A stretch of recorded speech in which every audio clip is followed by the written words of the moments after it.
ಹರಿ ಓಂ ಶ್ರೀ ಗುರುಭ್ಯೋ ನಮಃ.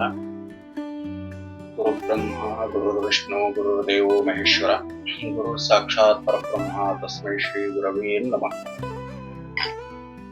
ಓಂ ಬ್ರಹ್ಮ ಬ್ರಹ್ಮಸ್ಪತಯೇ ನಮಃ. ಇವತ್ತು ರಾಶಿಗಳ ಗುಣ ಹಾಗೂ ಸ್ವಭಾವದ ವಿಚಾರದಲ್ಲಿ ಧನುರಾಶಿಯ ಬಗ್ಗೆ ಕೆಲವೊಂದಿಷ್ಟು ವಿಚಾರಗಳನ್ನು ತಿಳಿದುಕೊಳ್ಳೋಣ. ಭಚಕ್ರದ 9ನೇ ರಾಶಿ ಧನುರಾಶಿ, ಅಗ್ನಿತತ್ವದ ರಾಶಿ, ಪೂರ್ವ ದಿಕ್ಕಿನ ರಾಶಿ, ಹೀಗೆ ಅನೇಕ ವಿಚಾರಗಳನ್ನ ಒಳಗೊಂಡಂತೆ ಈ ಧನುರಾಶಿ ಅಧಿಪತಿ ಬಂದುಬಿಟ್ಟು ಗುರು ಆಗ್ತಾನೆ. ಹೀಗಾಗಿ ವಿಶೇಷವಾಗಿ ಧನಸ್ಸು ರಾಶಿಯವರು ಧಾರ್ಮಿಕ ಪ್ರವೃತ್ತಿಯವರು. ಯಾಕಂದ್ರೆ ಗುರುವಿನ ರಾಶಿಯಾಗಿರೋದ್ರಿಂದ ಸ್ವಲ್ಪವಾದರೂ ಕೂಡ ಇವರಲ್ಲಿ ಆಧ್ಯಾತ್ಮಿಕತೆ, ಧಾರ್ಮಿಕತೆ ಕಂಡು ಬರ್ತದೆ. ಈ ಕೆಲವೊಂದು ವಿಚಾರಗಳನ್ನ ಧನುಸ್ಸು ರಾಶಿಯವರಲ್ಲಿ ನೋಡಿದಾಗ ಮುಖ್ಯವಾಗಿ ಇವರು ಬಹಳ ಉತ್ಸಾಹ ಹೊಂದಿದಂತಹ ವ್ಯಕ್ತಿಗಳು. ಉತ್ಸಾಹವನ್ನ ತೋರಿಸ್ತಾರೆ, ಒಳ್ಳೆ ಸ್ಫೂರ್ತಿದಾಯಕರಾಗಿರ್ತಾರೆ. ಹಾಗೆ ತತ್ವ ಚಿಂತನೆಗಳನ್ನ ಅಭ್ಯಾಸ ಮಾಡಿದವರಾಗಿರ್ತಾರೆ. ವಿಶೇಷವಾಗಿ ಕಾನೂನಾಗಲಿ ಅಥವಾ ನ್ಯಾಯದ ವಿಚಾರವಾಗಿ ಪ್ರಬಲವಾದಂತಹ ಒಂದು ಪ್ರಜ್ಞೆ ಇರುತ್ತದೆ. ಇದು ನ್ಯಾಯಯುತವಾಗಿದ್ದರೆ ಮಾತ್ರ ಅದನ್ನ ಅವರು ಸ್ವೀಕರಿಸುವಂತಹ ಗುಣವನ್ನು ಹೊಂದಿದವರಾಗಿರ್ತಾರೆ. ಮತ್ತು ಅದಕ್ಕೆ ಆಕರ್ಷಣೆ ಕೂಡ ಮಾಡಿಕೊಳ್ತಾರೆ, ಅಟ್ರಾಕ್ಟ್ ಅಂತ ಹೇಳ್ತೀವಿ. ಇತರರು ತಮ್ಮ ಮಾತುಗಳನ್ನ ಕೇಳಬೇಕು, ಇದನ್ನೆಲ್ಲ ಆಧ್ಯಾತ್ಮಿಕ ಒಂದು ಬ್ಯಾಕ್ಗ್ರೌಂಡ್ ನಲ್ಲಿ, ಹಿನ್ನೆಲೆಯಲ್ಲಿ ಅವರನ್ನ ಸೆಳಿತಾರೆ. ಅದರಂತೆ ವೃತ್ತಿಯಲ್ಲಿ ಇವರು ಧಾರ್ಮಿಕ ಮುಖಂಡರಾಗಿರಬಹುದು ಅಥವಾ ವಕೀಲರು ಅಂತ ಹೇಳ್ತೀವಲ್ಲ, ವಕೀಲರಾಗಿರ್ಬೋದು. ಯಾಕಂದ್ರೆ ನ್ಯಾಯಕ್ಕಾಗಿ ಹೋರಾಡುವವರು ಅಂತ. ಮತ್ತೆ ವ್ಯವಹಾರ ದೃಷ್ಟಿಯಿಂದ ಬಂದ್ರೆ ಉತ್ತಮವಾದಂತಹ ಉದ್ಯಮವನ್ನ ಇವರು ನಡೆಸ್ತಾರೆ. ಯಾಕಂದ್ರೆ ಇವರಲ್ಲಿ ಸ್ವಲ್ಪ ಧಾರ್ಮಿಕತೆ ಇರುವುದರಿಂದ ಅಲ್ಲಿ ಆ ಉದ್ಯಮವನ್ನ ವಿಶೇಷವಾಗಿ ಭಗವಂತನ ಕರುಣೆಯಿಂದ ಇವರು ಅದನ್ನು ನಡೆಸ್ತಾರೆ.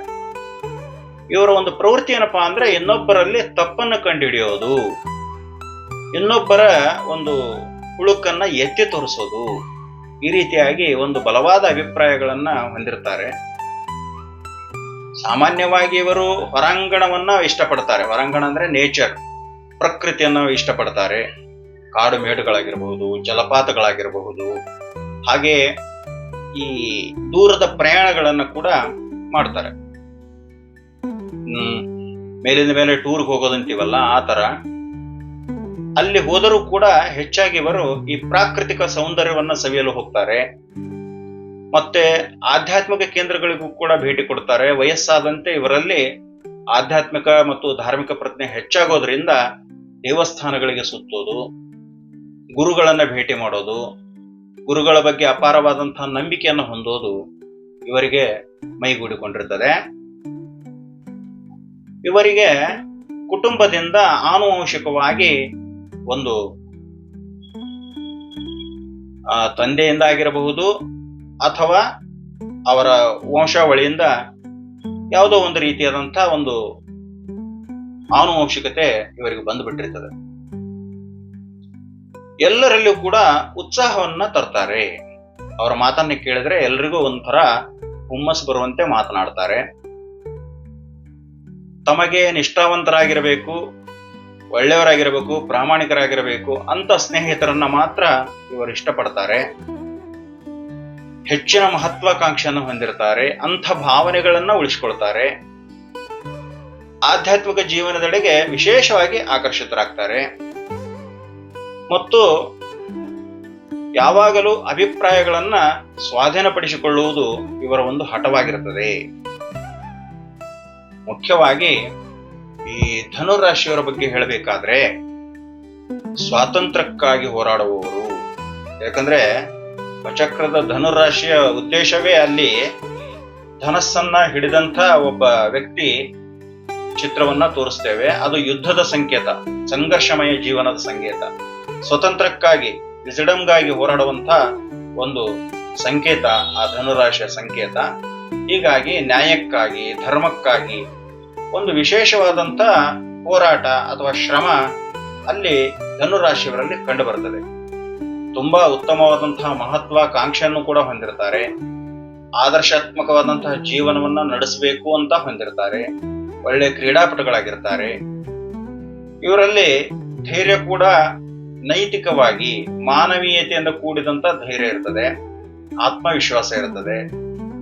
ಸತ್ಯವನ್ನ ಬಹಳ ಇಷ್ಟಪಡ್ತಾರೆ, ಹೀಗಾಗಿ ಸತ್ಯಪ್ರಿಯರಾಗಿರ್ತಾರೆ.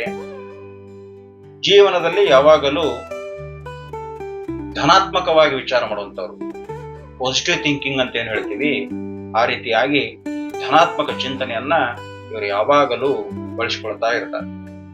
ಎಂಥದೇ ಒಂದು ದುಃಖದ ಸನ್ನಿವೇಶ ಇದ್ದರೂ ಕೂಡ ಅದನ್ನು ತೋರ್ಪಡಿಸಿಕೊಳ್ಳದೆ ಸಂತೋಷವಾದಂಥ ಒಂದು ವಾತಾವರಣವನ್ನ ನಿರ್ಮಿಸಲು ಇವರು ಶ್ರಮ ಪಡ್ತಾರೆ. ಹೀಗೆ ಅನೇಕ ವಿಚಾರಗಳನ್ನ ಈ ಒಂದು ಧನುರಾಶಿಯವರು ಹೊಂದಿರ್ತಾರೆ. ಇಲ್ಲಿವರೆಗೂ ಈ ಒಂದು ನನ್ನ ಚಾನಲ್ ಅನ್ನ ಯಾರು ಸಬ್ಸ್ಕ್ರೈಬ್ ಮಾಡಿದ್ರು ದಯವಿಟ್ಟು ಸಬ್ಸ್ಕ್ರೈಬ್ ಮಾಡ್ರಿ, ಲೈಕ್ ಮಾಡ್ರಿ, ಕಮೆಂಟ್ ಮಾಡ್ರಿ. ನಿಮ್ಮ ಬಂಧು ಮಿತ್ರರ ಜೊತೆ ಈ ವಿಚಾರಗಳನ್ನ ಹಂಚಿಕೊಳ್ಳ್ರಿ.